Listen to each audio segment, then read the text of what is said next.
আৰু আজি এটা ভাল উপাধি আপোনালোকে দিছে গৰু চুৰ খুব বেয়াও লাগিছে এইবিলাক কথা দুজনী গৰু গিৰ গাই আমি ক্ৰয় কৰিছিলোঁ প্ৰায় ৯০,০০০ 89 নে ৯০ মই পাহৰিছোঁ একজেক্টলি আৰু প্ৰথমে গাখীৰো পালোঁ অলপ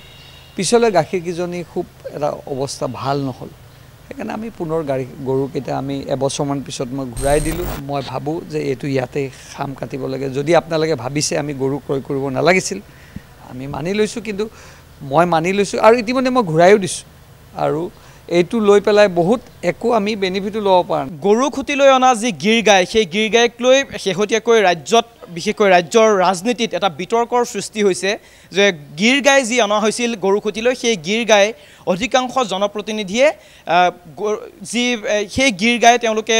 ক্ৰয় কৰিছিল আৰু কোনো ধৰণৰ নিলাম নোহোৱাকৈ বা কোনো ধৰণৰ চৰকাৰী ব্যৱস্থাৰ মাজেৰে অহা গিৰ গাই বিধায়ক বা জনপ্ৰতিনিধিসকলে ক্ৰয় কৰিছিল এনেধৰণৰ বিতৰ্ক এটা চলি থকা দেখা পোৱা গৈছিল আৰু সেই বিতৰ্কৰ সময়ছোৱাতে মন্ত্ৰী জয়ন্ত মল্লৰ পৰা আৰম্ভ কৰি জয়ন্ত মল্ল বৰুৱা ডাঙৰীৰ পৰা আৰম্ভ কৰি একাংশ বিধায়ক আৰু সাংসদৰ নাম ইয়াত যেহেতু এই তালিকাখনত প্ৰকাশ পাইছিল যিখন তালিকাত একাংশ বিধায়কে সেই গিৰ গাইসমূহ ক্ৰয় কৰা বুলি ইতিমধ্যে পোহৰলৈ আহিছে আৰু এনে সময়ছোৱাত কমলপুৰৰ বিধায়ক দিগন্ত কলিতাৰ নামো যিহেতু সেই তালিকাখনত আছে গিৰ গাই ক্ৰয় কৰা এনে সময়ছোৱাত দিগন্ত কলিতা ডাঙৰীয়া আমাৰ সৈতে আছে যিটো বিতৰ্ক ইতিমধ্যে সৃষ্টি হৈছে যে গিৰ গাইক লৈ এটা বিতৰ্ক হৈছে বিশেষকৈ জনপ্ৰতিনিধিসকলে ক্ৰয় কৰিছিল আৰু চৰকাৰী ব্যৱস্থাৰ মাজেৰে অহা গিৰ গাই কোনো ধৰণৰ যিটো এটা চৰকাৰী ব্যৱস্থাৰ মাজেৰে অহা যদি কোনো ধৰণৰ নিলাম বা যিটো ব্যৱস্থা হ'ব লাগে তাৰ মাধ্যমে হোৱা নাই বুলি অভিযোগ উঠিছে আপুনিও ক্ৰয় কৰিছিল কেইজনী কিনিছিল আপুনি দুজনী গৰু গিৰ গাই আমি ক্ৰয় কৰিছিলোঁ প্ৰায় ৯০,০০০ 89 নে ৯০ মই পাহৰিছোঁ একজেক্টলি সেই সময়ত গিৰ গাইবিলাক আমি চাবলৈ গৈছিলোঁ গৰু খুটিলৈ আৰু দেখি খুব ভাল লাগিছিল সেই সময়তে মই আমাৰ সমষ্টিটো মই গৰু অকণমান আনিছিলোঁ মোৰ নিজৰ কাৰণে তেতিয়া আমি গিৰ গাই দুজনী আমি ক্ৰয় কৰিছিলোঁ আৰু আমি ৰঙিয়াৰ পৰাই ক্ৰয় কৰিছিলোঁ আৰু দুৰ্ভাগ্যবশতঃ গৰু কেইজনী আমি ৰাখিলোঁ প্ৰায় ২০২২ত মোৰ যিমানখিনি সম্ভৱ আৰু প্ৰথমে গাখীৰো পালোঁ অলপ পিছলৈ গাখীৰকেইজনী খুব এটা অৱস্থা ভাল নহ'ল সেইকাৰণে আমি পুনৰ গৰুকেইটা আমি এবছৰমান পিছত মই ঘূৰাই দিলোঁ আৰু আজি এটা ভাল উপাধি আপোনালোকে দিছে গৰু চুৰ খুব বেয়াও লাগিছে এইবিলাক কথা যি নহওক কথাটো এনেকুৱা নহয় আমি গিৰ গাই সম্পূৰ্ণ আমাক যি গৰু খুটিৰ পৰা যি অনুদান গিৰ গাইৰ বিনিময়ত আনকি গাড়ীৰ ভাড়া লৈ পেলাই আমাক এটা গিৰ গাইৰ পইচা আমাৰ পৰা লৈছিলে আৰু আমি গৰুখিনি ক্ৰয় কৰিছিলোঁ আৰু পিছত গৰু আমি ঘূৰাইও দিলোঁ আৰু ঘূৰাই দিয়াৰ পিছত আমাক পইচাখিনিও ঘূৰাই দিছে ঘূৰাই দিব লগা কি হ'ল ঘূৰাই মানে আচলতে গৰুকেইজনীৰ খুব গাখীৰৰ পৰা আমি প্ৰডাকশ্যন নেপাওঁ কাৰণে আমি ৰিকুৱেষ্ট কৰিলোঁ আৰু ৰিকুৱেষ্ট কৰাৰ কাৰণে গৰুকেইজনী ঘূৰাই দিলে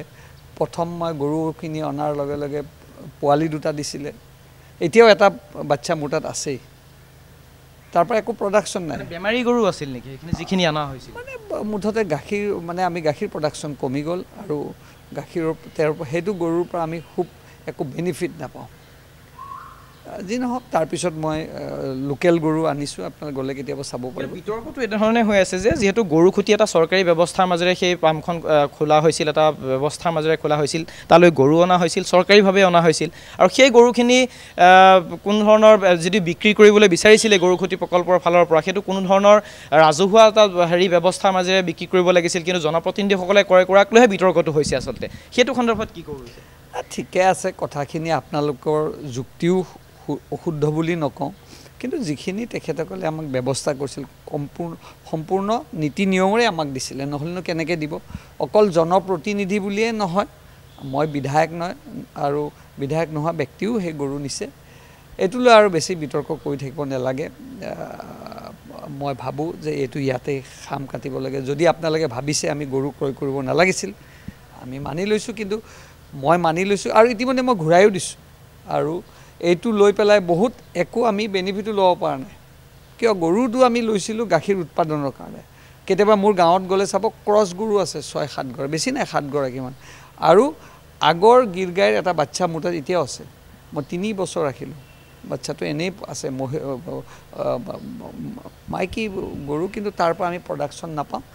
এই কথাটোত মই ৰাইজক এইটোৱে কৈছোঁ যে এইটো লৈ পেলাই আৰু বিতৰ্ক কৰিব নালাগে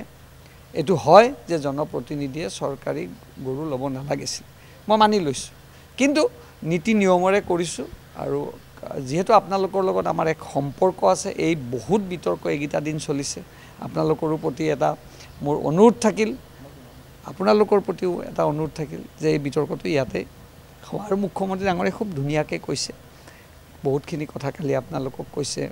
মুখ্যমন্ত্ৰী ডাঙৰীয়াই সাংসদ দিলীপ শইকীয়া সভাপতি পীযুষ হাজৰিকা ডাঙৰীয়া মই ভাবোঁ এইটো বিতৰ্ক ইয়াতে সামৰিব লাগে ধন্যবাদ জনাইছোঁ